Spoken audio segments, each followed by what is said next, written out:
চারিদিকের গুনার এই আয়োজন দেখে তার নিয়ন্ত্রণ করা একা কষ্ট হয়।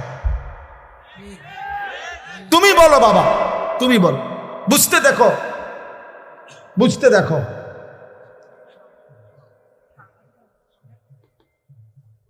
বুঝতে শিখো বাবা, এই সমাজ নিরাপদ হবে না। রাসূলুল্লাহ সাল্লাল্লাহু আলাইহি সাল্লাম বলছেন, আমি নিজে বললাম, আমি এই কথা পড়ি তো বাবা, কিশোর নওজোয়ান নিয়ে আমার সারাদিন ভাবি। রাসূলুল্লাহ সাল্লাল্লাহু আলাইহি সাল্লামের হাদিসের বক্তব্য, কোন সমাজের মধ্যে ছেলে মেয়েদের মধ্যে যদি যৌনাচার বেড়ে যায়, সবাই যদি বেহায়া হয়ে যায়, খোদার কসম, নবীর হাদিসের ভবিষ্যৎবাণী, ওই সমাজের বংশ, ওই নামাজের নারীর সতীত্ব ঘরকে ঘর আর নিরাপদ থাকে না। প্রত্যেকেই তো তখন কোনো না কোনোভাবে সুযোগ তালাশ করে বেবিচারে। একদিনের পত্রিকা, তোমরা একদিনের খবর, বাংলাদেশের 10টা চ্যানেলের খবর, 10টা পত্রিকার খবর, সবগুলো পৃষ্ঠা উল্টাইয়া দেখো, প্রতিদিন বাংলাদেশে বর্তমানে পরকীয়া, অর্থাৎ স্ত্রী অন্য পুরুষের সাথে, পুরুষ অন্য মহিলার সাথে অপকর্ম করছে। আর এই কারণে প্রতিনিয়ত খুনাখুনি, মারামারি কি পরিমাণ হচ্ছে প্রতিদিন তুমি দেখো, তোমার বিবেক থাকে। তুমি দেখো এই সমাজে পরকীয়া এখন কি অবস্থা। সবাই বেসামাল, সবাই বেসামাল।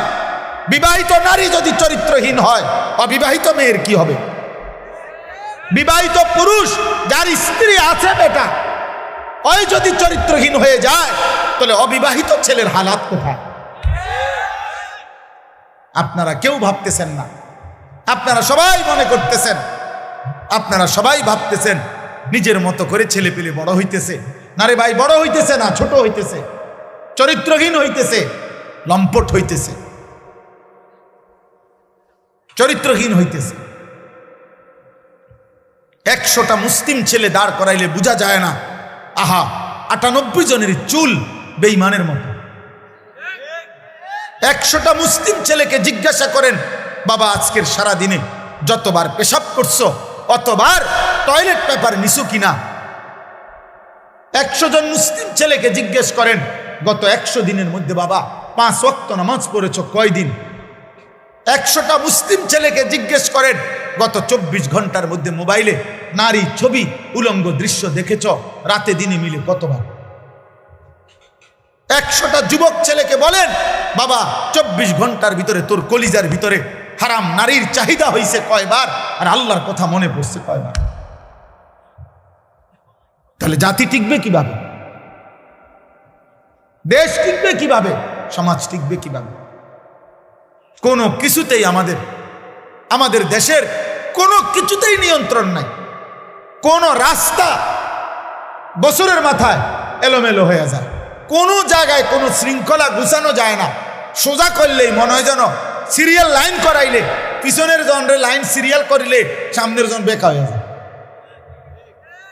কেন এমন? কেন এমন কেন বাপ? আমরা সবাই নিজের মতো করে বেড়ে উঠতেছি, গুনাহ আমাদের প্রিয় হয়ে গেছে, গুনাহ আমাদের জীবনের সঙ্গী হয়ে গেছে। নারী, ছবি, নাটক, সিনেমা, টেলিভিশন, নর্তকী। আজকে আমরা বেশিরভাগ মানুষ, এই আমার কথা আমি শেষ করতে চাচ্ছি, আজকে আমাদের বেশিরভাগ মানুষ আমরা আমাদের জীবনটাকে 2টা ভাগ করে নিছি। এক ভাগ 8 ঘন্টা 10 ঘন্টা উপার্জন, হয় চাকরি, নয় ব্যবসা, নয় ক্ষেত খামার, একটা কিছু, নয় বিদেশের কোনো ডিউটি। এই 8-10 ঘন্টা কর্ম করে, আর বাকি যতক্ষণ ঘুম না যায় বাকি টাইম বিনোদন, হয় গান, নয় নাটক, নয় সিনেমা, নয় টেলিভিশন, নয় বন্ধুদের সাথে আড্ডা, নয়তো চটপটি খাইতেছে, নয়তো মহিলা বাজারে ঘুরতেছে, বিনোদন। তাহলে একবেলা কর্ম, আরেক বেলা বিনোদন। আল্লাহ কই, রসুল কই, আখেরাত কই, কবর কই, পরকালের ভাবনা কই? মা জানে না গত 24 ঘন্টায় তার ছেলেটা কি করছে, বাবা জানে না গত 24 ঘন্টায় তার ছেলেটা কোত্থেকে গেছে, কোথায় কি করছে, বাপের খবর নেই। এভাবে তো মানুষ গড়ে না রে বাবা, এভাবে গড়ে না। আমার আম্মার বয়স 75 বছর, আমার মা অসুস্থ দুর্বল মা আমার, আলহামদুলিল্লাহ আমার সেই মা আজও এই ৭৫ বছর বয়সেও যখনই মার সাথে কথা বলি, মা জিজ্ঞেস করে পুত নামাজ পড়ছো? এখনো জিজ্ঞাসা করে, এখনো জিজ্ঞেস করে। আমার পড়ালেখার পুরা জীবন আমার মনে আছে। আমার বাবা, আমার মা, আমার বড় ভাই আমার দিকে পুরাপুরি নজর রাখছে। আমি একবারের চুল 3 বার কাটাইছে, শুধু সামান্য 19-20 হয়েছে। আমার জীবনে কোনোদিন একটা এম্বোটারি পাঞ্জাবি পরতে দেয় নাই।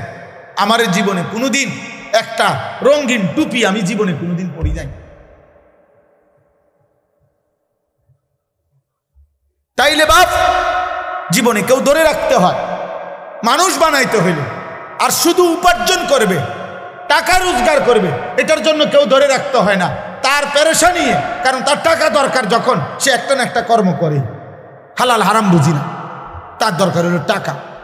টাকা রোজগার করার জন্য মানুষ, তখন আর এটা সহজ, এটার জন্য এত টেনশন করতে হয় না। আমনে মরে গেলে আমনের ফুতে টাকা রোজগার করবেনি না, অভাব তাকে উপার্জন করাইতে বাধ্য করবে, প্রয়োজন তাকে উপার্জন করাইতে বাধ্য করবে, সে কর্ম করবেই, কারণ তার তো টাকা দরকার।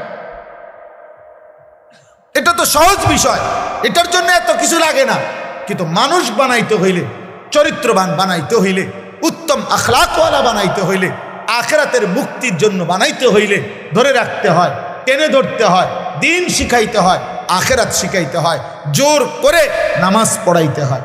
এই জন্য আমরা কিতাবের মধ্যে পড়ছি যে মনের চাহিদা, মানুষের মনের চাহিদা ওই বাচ্চার মতো, যেই বাচ্চা মায়ের বুকে দুধ পান করে। কথাটা খেয়াল করেন, অর্থাৎ বাচ্চা যেটা দুধ পান করে মায়ের, 2 বছর পূর্ণ হইলে মহিলারা যেই কোনো বাচ্চাকে জোর করে দুধ ছাড়ায়। অর্থাৎ এটার জন্য বাচ্চা অনেক কাঁদে, চিৎকার করে, কান্নাকাটি করে, কিন্তু 2 বছর পূর্ণ হইলে মহিলারা বুকের দুধ ছাড়ায়। অর্থাৎ বাচ্চারে আর কোনোভাবে দুধ পান করতে দেয় না। এটা যদি 2 দিন, 5 দিন, 15 দিন মহিলা জোর করে যদি চেষ্টা না করে, এই বাচ্চা কিতাবে লিখছে, এই বাচ্চা 12 বছরও যদি হয়ে যায়, মহিলা যদি জোর না করে, তার দুধ না ছাড়ায়, তাইলে সে দুধ ছাড়বে না, সে বুকের দুধ পান করতে চাইবে। এই জন্য নিয়ম হইল, মানুষের মনের চাহিদাকে কেউ যদি জোর করে আল্লাহর দিকে না ফিরায়, গুনাহ থেকে না বাঁচায়, আল্লাহর দিকে না ফিরায়, জোর করে যদি নামাজ না পড়েন, জোর করে যদি গুনাহ থেকে না বাঁচেন, জোর করে যদি নারীর থেকে চেহারা না নামান, খোদার কসম 100 বছর না, বয়স যদি 900 বছর হয় আর নিজে যদি জোর না করে, তাহলে এই বুড়ো নারী দেখার লোভ তার যাবে না কোনদিন। এই জন্য দেখবেন বহু বুড়া মানুষ আছে, বাঁকা হয়ে গেছে, কিন্তু বুড়া চা দোকানে বসে বসে রাক্ষসের মতো নর্তকীর নাচ দেখে। বুড়ার খাচ্ছ ভালো হয়েছে রং কেন? ওই যে সে যে ধরে নাই নিজেকে, গুনার হাতে ছেড়ে দিছে। এই জন্য 60 বছর বয়স কিন্তু এখনো কথায় কথা গালি দেয়।